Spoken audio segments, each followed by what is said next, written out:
on, all you wild rascals out there. Your two favorite uncles are back here for Cinephellas. It's been a few weeks since me and this guy got to get together and talk about movies. But before we get into that, I am Logan Myers. That's my beautiful mate over there. Oh, thank you. I'm Henry Hill, and we are back with another brand new movie review.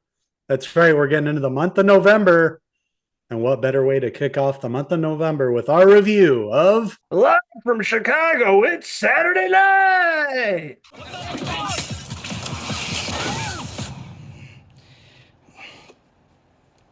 They want you to fail. We just have to make it to air.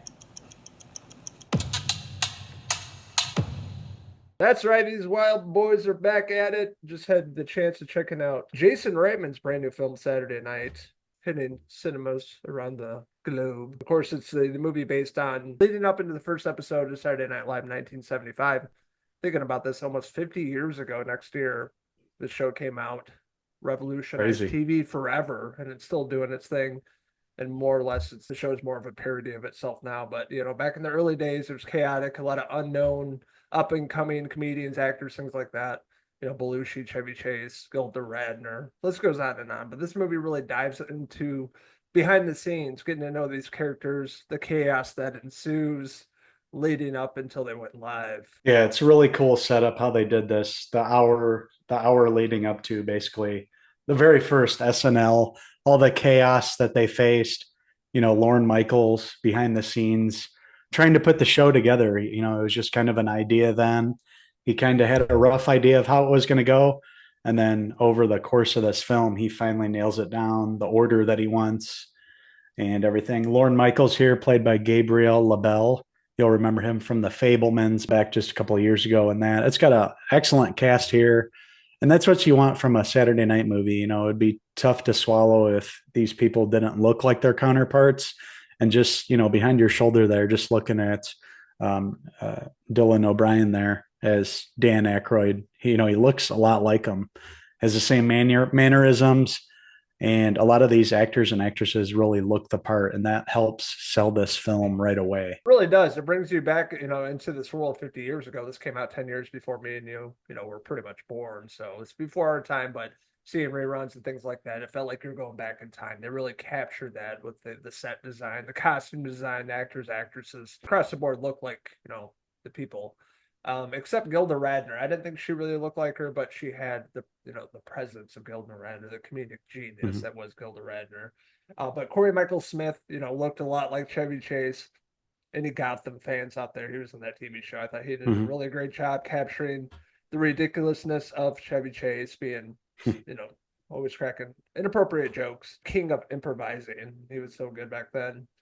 Ella Hunt was the actress that played Gilda Radner. I thought she was decent. Dylan O'Brien, I thought, stole the show as Dan Aykroyd. I thought he really captured that presence of Dan and was hilarious. Matt Wood played John Belushi, another, Chicago native. He was really great in this role, capturing, the craziness that was Belushi. He was like really into being an actor and being proper about it and getting into the mindset. So a lot of different layers to that character. Kim Matula played Jane Curtin. Also thought she did a great job. Mm-hmm. But Garrett Morris, played by Lamorne Morris from Chicago as well. I thought he was one of the standouts. Yeah, everybody knocked this out of the park. They really captured the feeling of what it must have been like to be behind the scenes there. Just a bunch of up and coming comedians doing this show that nobody'd ever seen before, and feeling the pressure. But then by the time the show was about to air, they really came together and like nailed these scenes and these different skits that they'd been rehearsing for, and accompanied by a live studio audience. This was really groundbreaking, 50 years ago. That's hard to believe that it's been 50 years of SNL, but here we are. You can think about all the big episodes and all the clips that we've remembered, throughout time here. And this was the first cast. So, they had a lot riding on this first show. This was kind of make or break, at the point, and it really knocked it out of the park that first episode. And you really turned heads and got the studio execs at NBC on board with what Lorne Michaels, had in mind. And it was due to all these great, comedians and actors here, and everybody did a great job. Like I mentioned, we have Jason Reitman and Gil Keenan together again. This is definitely probably their best movie for me, that I'd say. Jason Reitman showing his maturity as a director here, tackling a subject, that a lot of us are familiar with, but, not so much because this was the very first episode, 1975, going back in time, but really capturing the look and feel, and the chaos of that. And then, those two working to produce this screenplay, which I thought was fantastic too. Just an all around really excellent movie.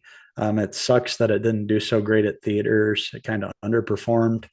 It probably could have used some more marketing. I didn't see too much of it, but this is a movie that you're going to want to see at home. Make sure to stream it. It's definitely a winner for me. I love this movie. Yeah, they should have had the marketing like they had behind Ghostbusters for this movie. I forgot about it that it came out. I'm like, oh yeah, I really wanted to see that. I love the trailer. Probably watched my trailer for this, but really captured the essence of early Saturday Night Live. Young Lord Michaels, all the chaos that was going on behind the scenes. The set falling apart. How are they going to pull this off? Watching throughout the movie, you don't think they're going to pull it off. Obviously, no, they do, but they had so many different ideas, skits, and all coming down to the wire, coming down to the final skits they're going to do for the first episode. Really captivating, really great performances here. Loved going back in the 1970s, really captured it. Felt like I was there. Also a winner for me. I didn't really have too many complaints, minus the actress didn't look like Gilda Radner. Was a minor nitpick for me, but definitely a movie I'd pick up and a movie I'd watch again. So we both highly recommend Saturday Night. So that being said, I'm gonna give Saturday Night, I'm gonna give it a 4 out of 5 Chevy Chase hair pieces. I love the ego of Chevy Chase, him coming in. Corey Michael Smith, I remember him as Edward Nygma on Gotham, and he really portrayed a great Chevy Chase here. The smart ass, wisecracking Chevy Chase, but also, the body humor, him throwing his body all over, falling over sets and all that too. They really captured that. And then, with Dan Aykroyd there too, Dylan O'Brien did a great job. I love those two the most. But everybody I thought was really good.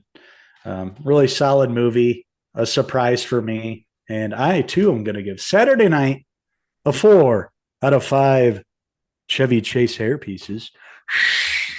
Just want to hear from all you Saturday Night Live enthusiasts out there. What did you like about Saturday Night? What didn't you like about it? Let us know in the comments below, and don't forget to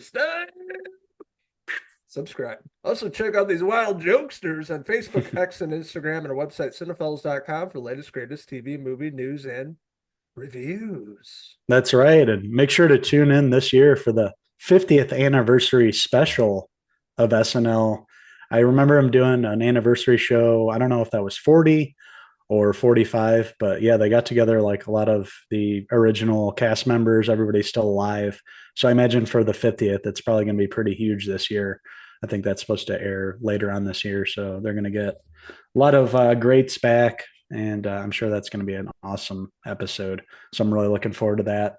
I feel like they could have marketed it, with the SNL itself, and this movie should have marketed kind of together to get people excited about the 50th year.